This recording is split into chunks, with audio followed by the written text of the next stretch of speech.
I must have been about 3.5 years old. Yeah, I didn't know what I was doing. And you two were always so lovely to me. When I was the Scottish correspondent, you were always so good, and I learned so much from both of you. You were always very windswept on a remote island somewhere, or on a fishing vessel. Windswept and interesting, as Billy Connolly would say.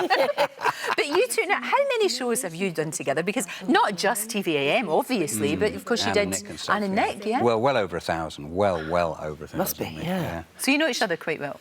Just a bit. My goodness. We used to always finish each other's sentences, and we still do that a bit, don't we? Oh, yes, we certainly do, which I'm doing now. Yeah, we did. It was great days, though, really great days. And you two, pioneers, because there weren't any rules.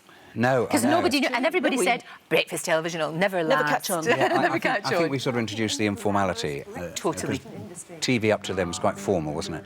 And we were chatty all the time. Yeah. And boy and girl next door, that was the sort of image. Well, it was, and it was also like you were our pals. You know, you tune in to listen to what does my pal think about this, or what's going on in the world, and what's going to be Anne and Nick's take on that. And you wanted to know. But you're right, it was lovely, and it was. But what I really love about it, and you started it, was you can do these things, but you can do all of these serious interviews as well. And you can ask the really serious questions and the tough questions, but in a nice way, or in a gentle way. Less confrontation. Yeah. And I still think that works to this day. I mean, you know, I think... Well, because that was the era of Margaret Thatcher and Arthur Scargill and all sorts of quite feisty people. I reckon we interviewed Arthur Scargill about 20 times. Yeah, and you had to know your stuff, and you had to be tough with him, but at breakfast, you can't be too tough with people or they'll just turn off. Exactly. Yeah. No, so we softened him up.